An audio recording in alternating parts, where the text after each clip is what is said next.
Hey you, it's Allison. I'm a death doula, grief educator, and coach, as well as an end of life services planner. Today, I want to talk about your right to grieve in your own way. So, loss connects us as humans, and it's an unfortunate part of life that most of us will experience at some point. Each person and relationship is different. Therefore, how we deal with our loss will also be different. No two personal experiences and expressions of grief will be the same. While our way of dealing with loss varies, grievers' rights are universal. Did you know that you have grievers' rights? So you're suffering, it's your suffering, and so you have the right to grieve in your own way. So you have the right to express your grief in whatever way that you see fit.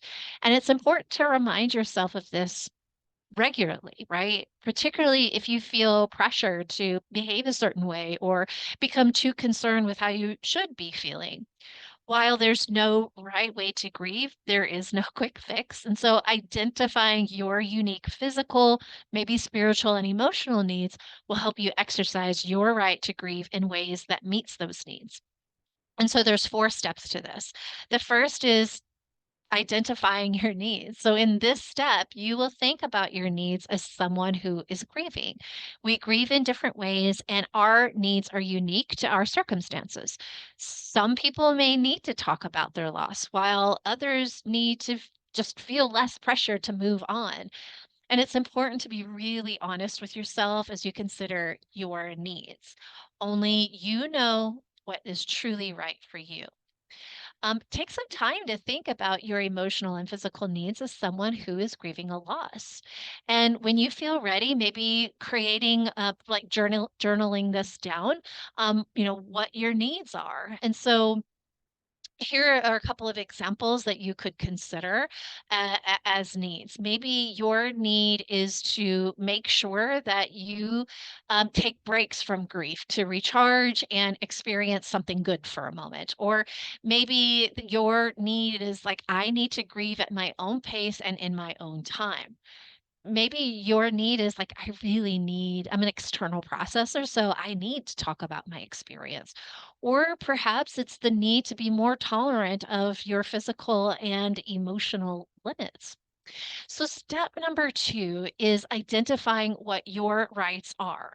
So, in the previous step, hopefully you would take some time to identify some of the most important things that you need right now. And so now it's time to identify your rights. Your rights are the rules that you allow yourself to live by to meet your needs. For example, if you need to talk about your loss, a corresponding right would be I have the right to openly talk about my grief, even if it makes others uncomfortable. Or perhaps one of your needs is to be more tolerant of your physical and emotional limits. And so in this example, a corresponding right could be I have the right to show myself kindness and respect what my body and my mind are telling me. So here is just taking some time to kind of think about what your corresponding rights are that you are entitled to exercise.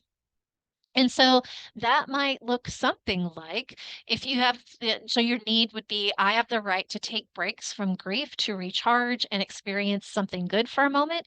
And so your right is I have the right to have fun in my life. I have the right to experience some joy in my life. Maybe your need is I need to grieve at my own pace and in my own time. And so your right is I have the right not to live up to anyone else's expectations about how I should grieve.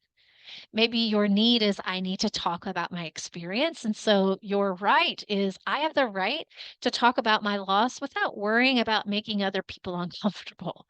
Or maybe your need is I need to be more tolerant of my physical and emotional needs.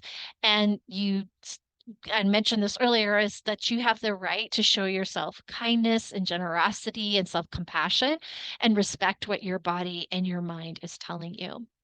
So the third step in this is exercising those rights. So here you're going to be thinking about actions that will allow you to exercise your rights. So let's look at an example. Let's say your need and your right is I have the right to talk about my grief, even if it makes people uncomfortable. So here you might consider that people in your life You might consider finding those people and leaning into those people in your life who you feel like would be open to talk candidly about your loss, or perhaps search for a support group that would allow you to do so.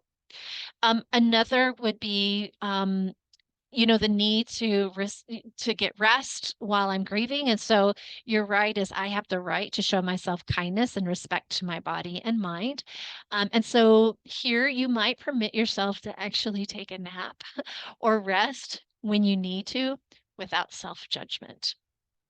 And so lastly is just self-reflection. So when you go through step 1 of identifying your needs, step 2 is identifying your rights, and step 3 is exercising your rights. This now is like reflection of those 3 steps. And so that self-reflection is asking yourself questions like, how does it feel to know that you have the right to grieve in your own way? What is most helpful when you go through this exercise? What was most supportive and what was most challenging? Also, then thinking about, how do you feel now compared to when you started this exercise? And then the last question of self reflection of this step 4 is, what lessons have you learned about grief and what is grief teaching you? So I'm curious, when you hear that you have rights as a griever, what comes up for you? And maybe share what one of your rights or needs are when it comes to your own grieving journey.